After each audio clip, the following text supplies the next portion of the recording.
Hey there, fellow explorer. Ready to dive deep into a world that's both fascinating and a little mind-bending. Always up for a good mind bend. Awesome. Well, we're going to be exploring Michael Newton's work, on that whole life between lives thing, reincarnation, and the soul's journey. Oh yeah, fascinating stuff. Yeah, you know that feeling you get, like there's more to life than meets the eye? Well, we're going to see what Michael Newton uncovered. He used hypnotherapy in his research. Yeah, hypnotherapy to access those memories that linger beyond our everyday consciousness. Pretty wild stuff. Yeah, it definitely pushes the boundaries of what we typically think of as research, but that's what makes it so captivating. So, who exactly was Michael Newton? For those who might not be familiar with him. Well, he was a psychotherapist and hypnotherapist, Yeah. and a pioneer in soul regression. Okay, so let's imagine for a second we've just crossed over to the other side. Right. What did people recall experiencing, like when they first entered this spiritual realm? One of the most common themes was this feeling of being welcomed. Many individuals described being greeted by loved ones who had passed on, Yeah. as if they were, there to guide them into this new phase of existence. Interesting. They also encountered spiritual guides, those wise beings who offer support and wisdom throughout our soul's journey. It's like having a welcoming committee waiting for you on the other side. Right. That's beautiful. It makes you wonder about those who have already transitioned and if there's a sense of reunion and continuation beyond what we can perceive here. Now, we hear about soulmates in popular culture a lot, but Newton kind of took that further with the concept of soul groups. What exactly are these groups, and how do they work in the spiritual realm? So think of it like this. Yeah. You have your family here on Earth, Right. right? But you also have a soul family. That exists beyond the physical realm. And these soul groups are clusters of souls who share a deep connection, often spanning multiple lifetimes. They offer each other support, guidance, and a sense of belonging that transcends the boundaries of time and space. So it's like having a built-in support system even after you leave your earthly life. Yeah, it really challenges our perception of individuality, doesn't it? It definitely does. Makes you think about the people in your life, past and present, and the deeper connections that might be at play. So we've transitioned over, we've been greeted by loved ones and our soul group. What happens next? This is where things get really interesting. According to Newton's research, there's this process of reflection and evaluation that takes place. Souls appear before a council of elders, these wise beings who help us to understand the lessons learned and choices made during our past life. A council of elders. Sounds a little intimidating. Are they there to judge us for our past actions? That's a common fear. Yeah. But it seems that judgment isn't really part of the equation. It's more about understanding the choices we made and how they contributed to our growth. These elders are like mentors, guiding us to see the bigger picture of our soul's journey. So it's more like a spiritual review session than a final exam? Exactly. It's about understanding the why behind our experiences, not assigning blame or punishment. Okay, that makes a lot more sense. Now, one concept that really grabbed my attention was this idea of life selection. Can you explain what that entails? So imagine a place where souls are presented with like a variety of potential lives, like choosing from a cosmic menu of experiences. Wow, that's pretty wild. And souls actually get to choose their next incarnation based on the lessons they want to learn, the challenges they want to face, and how they want to evolve. Okay, so we actually get to choose. That's pretty empowering, It is. but also a little scary. What if we choose wrong? Well, it seems that there's no wrong choice. Each life, regardless of its challenges or triumphs, is an opportunity for growth. And souls often choose difficult lives to work through specific weaknesses or to help others. It's a profound act of courage and compassion. So if we're choosing these lives, why do some people seem to be repeating patterns of behavior or struggling with the same issues over and over again? Wouldn't we learn from those experiences and choose differently next time? That's a great question. And it suggests that maybe learning isn't always straightforward, linear process. Perhaps some lessons require multiple lifetimes to fully integrate, or maybe there's a deeper purpose behind those recurring themes that we're not yet aware of. Interesting perspective. It's like those stubborn habits we can't seem to break, even when we know better. Maybe our souls are working on something much bigger than we can grasp in our current awareness. Now, one of the visually striking concepts in Newton's work is this idea of soul colors. You mentioned that earlier, but can you elaborate? Like, what do these colors represent, and how do they tie into a soul's development? It's almost as if our souls have a unique energetic signature that can be represented by color, and each color has a specific meaning, reflecting a soul's characteristics and level of development. For example, black often signifies a soul that's been through like a lot of trauma Okay. or has become disconnected from its true nature. White, on the other hand, represents a young, undeveloped soul, full of potential but still in its early stages of growth. So it's like a ranking system, Yeah, with some colors being more advanced or desirable than others. it's not about judgment or hierarchy.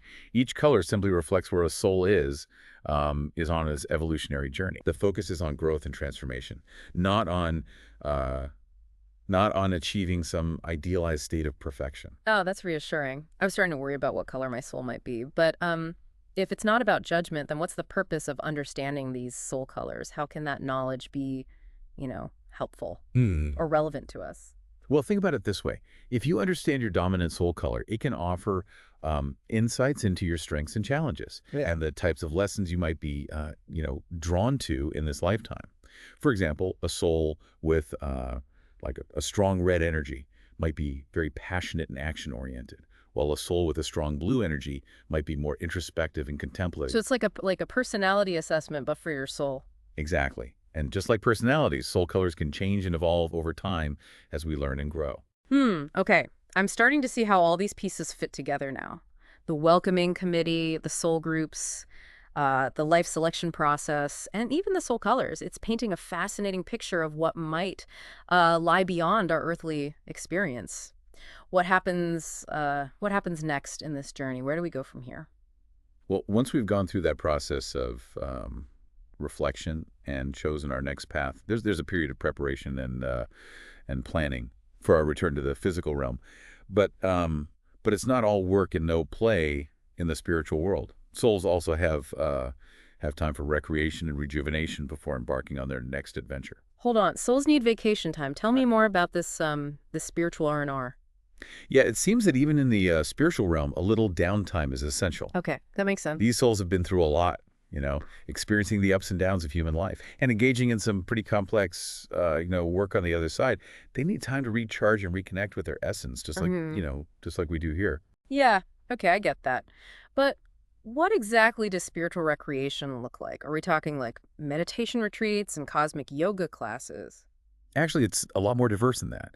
Imagine a place where you can explore um, any passion, any interest, without the limitations of the physical world. Some souls engage in creative pursuits like composing music Mm-hmm. or painting with light, or even weaving tapestries of energy that represent their experiences. Others are drawn to more intellectual or strategic activities like those intricate energy games you mentioned earlier. It's all about finding what brings you joy and helps you grow. So it's like a cosmic playground for the soul. Exactly. I'm trying to wrap my head around the possibilities. What about those who are more adventurous? Are there opportunities for exploration beyond the spiritual realm? Now, this is where it gets really wild.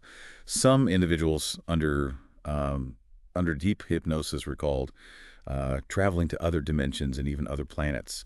And these realms can be vastly different from our own.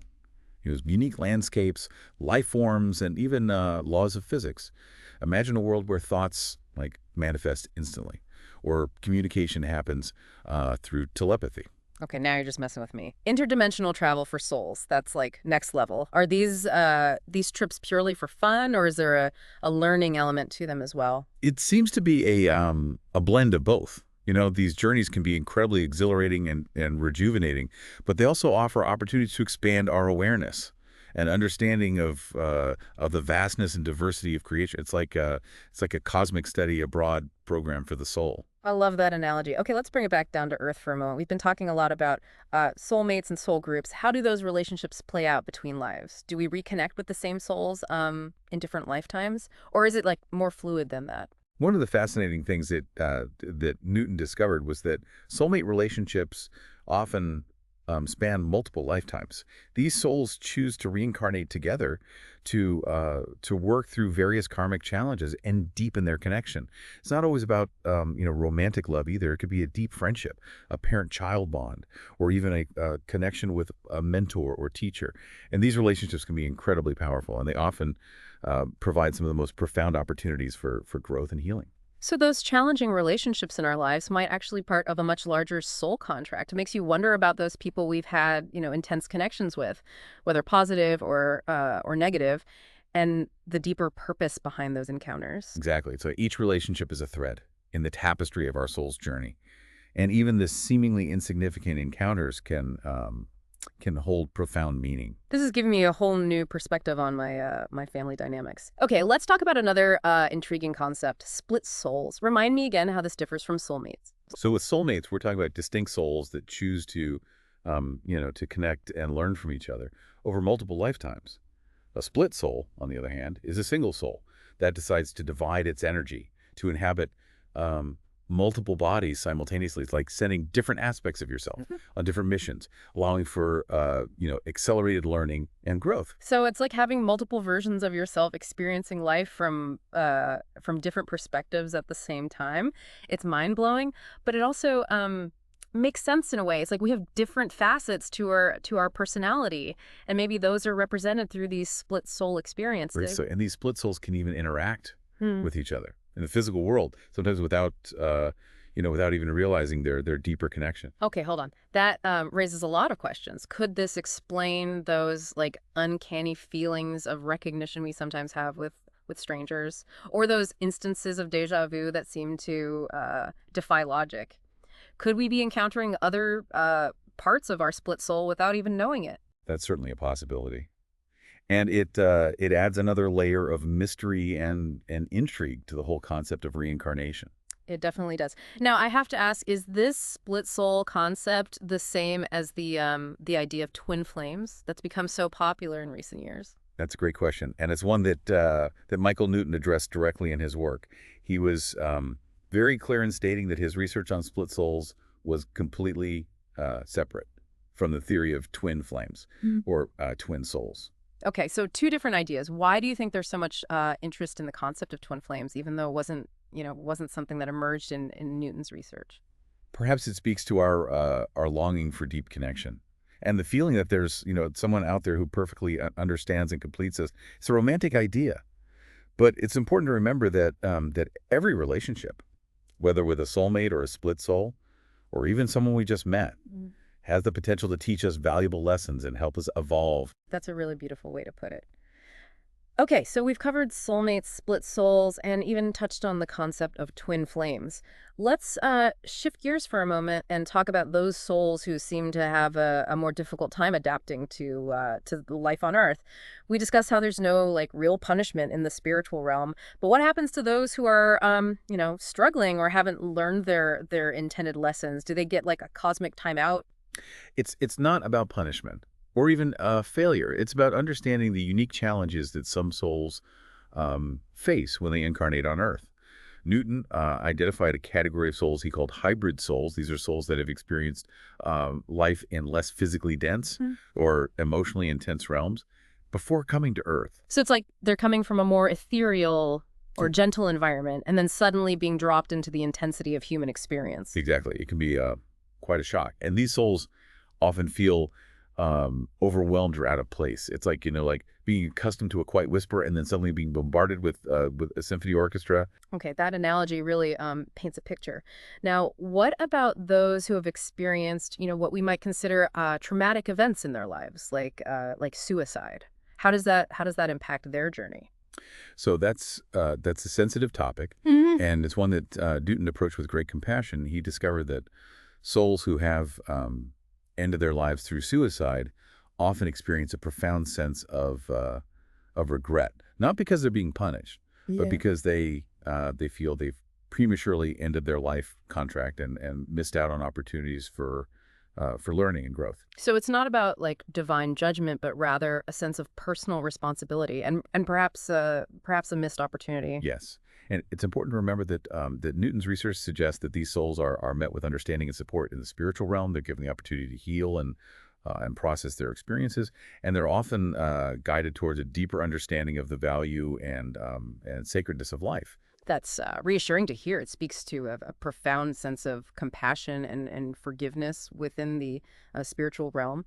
Now, I'm curious about the role of color in the soul's journey. We touched upon the idea of soul colors earlier. Can you expand on like how that system works and what insights it might offer? So it's as if each soul has a unique energetic signature that can be represented by color, and these colors seem to correspond to certain personality traits and levels of soul development. There's a whole spectrum of colors, with each hue representing different qualities. Can you give me some specific examples of what these colors might mean? For instance, what might a predominantly blue soul be like compared to a predominantly red soul? Sure. So as we mentioned earlier, black often represents a soul that's been through a lot of trauma, or has become disconnected from its true nature. White typically symbolizes a young or undeveloped soul, full of potential, but still in its early stages of growth. Red is often associated with strong emotions, physicality, and a more action-oriented approach to life, while blue often signifies a more intellectual, analytical, and contemplative soul. So it's not about one color being better than another, but rather understanding the different expressions of soul energy. It's like a cosmic personality test. Precisely. And just like personalities, soul colors can change and evolve over time as we learn and grow. For example, a soul that's experienced a lot of hardship might initially have a darker hue, but as it heals and integrates those experiences, its color might lighten and become more vibrant. So there's like a dynamic element to the system. It's not a static label, but rather a reflection of our soul's ever-evolving nature. Yeah. Yep. Exactly. And it's fascinating to consider how these colors might manifest in our relationships and interactions here on Earth. For instance, imagine a family where one member has a predominantly red soul color, and another has a predominantly blue soul color. They might approach life from very different perspectives, but that diversity can actually create a beautiful balance within the family dynamic. Okay, that's blowing my mind a little bit. It's like we're all like walking around with these invisible auras, and our soul colors are influencing our personalities, our choices, and even our relationships. This is giving me a whole new appreciation for the complexity of human interaction. Now, you mentioned that souls can progress through different levels of development. What happens when a soul reaches a point where they're ready to graduate from their initial soul group? What does that transition look like? It's actually quite a celebratory occasion. Imagine it as a cosmic commencement ceremony where the soul's achievements are acknowledged, and they're given the opportunity to move on to new challenges and roles within the spiritual realm. So it's not like graduating from high school or college, where there can be a sense of sadness or uncertainty about what comes next. It seems to be a much more joyous and affirming experience. It's a recognition of the soul's growth and their readiness to embark on a new chapter in their journey. That sounds incredible. What happens after graduation? Do souls just like chill out in the spiritual realm, or are there other responsibilities and roles they take on? From what Newton's research indicates, there's a whole system of specialized groups and roles within the spiritual realm. Souls often join these groups based on their skills and interests and the kind of work they want to do. It's like choosing a career path. But on a cosmic scale. So what kinds of soul careers are available? Are we talking cosmic accountants, spiritual chefs, or interdimensional diplomats? Think bigger. We're talking about roles that involve shaping realities, guiding souls, and contributing to the evolution of consciousness. Okay, you've definitely piqued my curiosity. Let's delve into these specialized roles and see what kind of cosmic resume we might be building in the spiritual realm. Stay tuned for more as we continue our deep dive. I can't wait to explore this further. All right, we're back, ready to dive into those soul careers you mentioned. What kind of specialized roles might we find ourselves drawn to in the spiritual realm? We'll get ready to expand your definition of career because we're talking about roles that involve shaping realities, guiding souls, and contributing to the evolution of consciousness itself. Okay, I'm all ears. Give me some examples. What kind of cosmic resume might we be building, between lifetimes?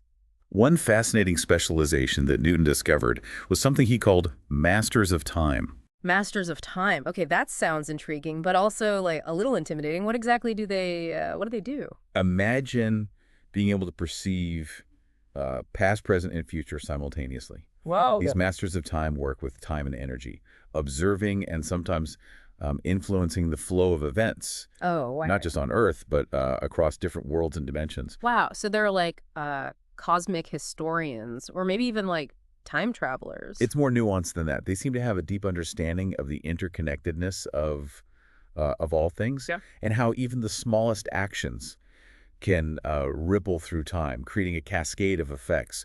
They they work to harmonize these timelines, nudging events in a way that serves the greater good. Okay, so maybe less like a time traveler and more like a cosmic gardener tending to the timelines and helping things grow in a positive direction. Exactly. They're not about manipulating time for personal gain, but rather working within its natural flow to promote balance and harmony. That makes a lot of sense. Are there any specific examples from Newton's research about these masters of time in action? Like what kind of training or preparation is involved in becoming one? One really compelling account involved a soul who was in training to Yeah. become a master of time, and he was sent to a planet called Galat, a once thriving civilization that had unfortunately destroyed itself through technological overreach.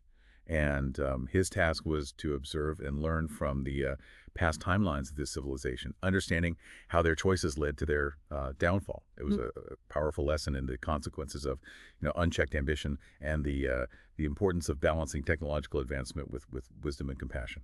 Wow, that's a heavy responsibility. It makes sense, though, that souls would need to study and understand such events to become effective stewards of time and energy. Mhm. Now, we talked earlier about harmonizers, those souls who work to bring peace and balance to Earth. What other types of specialized roles did Newton uncover? Another fascinating specialization is that of the designers. These are the souls who work with energy and consciousness to shape the very fabric of reality. They might be involved in creating new life forms, designing ecosystems, or even crafting entire planets. Okay, that's just incredible. So we're not just talking about like painting landscapes or composing music. We're talking about like literally designing worlds. Exactly. It's a highly creative and innovative role that requires a deep understanding of energy, consciousness, and the principles of creation. Do you have any examples from the videos about these designers at work? Like what kind of projects might they be involved in? One fascinating account involved a designer named Kalila, who was tasked with modifying an ecosystem on a Right. distant planet named Jasper. And she had to adjust the balance of plant and animal life to ensure the long-term health and sustainability of that world. Imagine the creativity and ingenuity involved in such a task. It's mind-boggling. Okay, so we have masters of time, harmonizers, and designers. What other kinds of soul careers might there be? I'm starting to get like really curious about my own cosmic resume. Well, there are many different specializations Mm-hmm. within the spiritual realm, each with its own, unique set of skills and responsibilities. There are healers who work with energy to promote healing and well-being, teachers who guide and mentor other souls, Mm-hmm. and even record keepers who maintain the vast libraries of knowledge and experience that exist beyond the physical realm. Wow, it's like a whole universe of possibilities. It makes you wonder what unique talents and skills we might be developing between lifetimes and how those might translate into our work here on Earth. Now, speaking of Earth, does Newton's research say anything about the connection between human souls and animals? Is there any like truth to the idea that we can reincarnate as animals? That's a question that has fascinated people for centuries, and Newton's research does touch upon this intriguing possibility. Some individuals under deep hypnosis recalled having past lives as animals. Wait, so my dog really could be my great aunt Mildred in a furry disguise? It's certainly a possibility, though Newton emphasized that this aspect of his research was still exploratory. He also acknowledged that many cultures and spiritual traditions have long believed in the transmigration of souls between humans and animals. It definitely opens up like a whole new level of empathy and understanding for our animal companions, doesn't it? It makes you wonder about the deeper connections we might have with the creatures we share this planet with. Absolutely. And it reminds us that life in all its forms is interconnected and sacred. Okay, before we wrap up, I want to come back to something you said earlier about souls needing time for recreation and rejuvenation between lifetimes. What exactly do souls do for fun in the spiritual realm? Remember, it's a place of limitless possibilities. Some souls engage in, creative pursuits like composing music or painting with light. Others are drawn to more intellectual or strategic activities like those intricate energy games we talk about.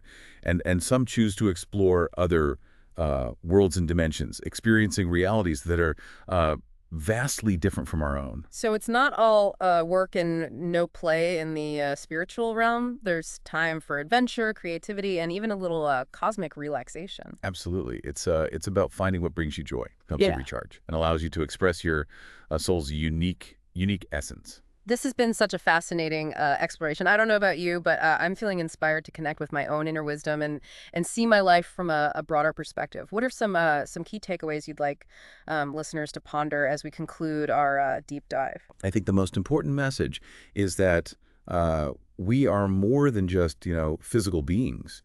We are souls on a journey, and our lives have a deeper meaning and purpose that extends beyond our current understanding.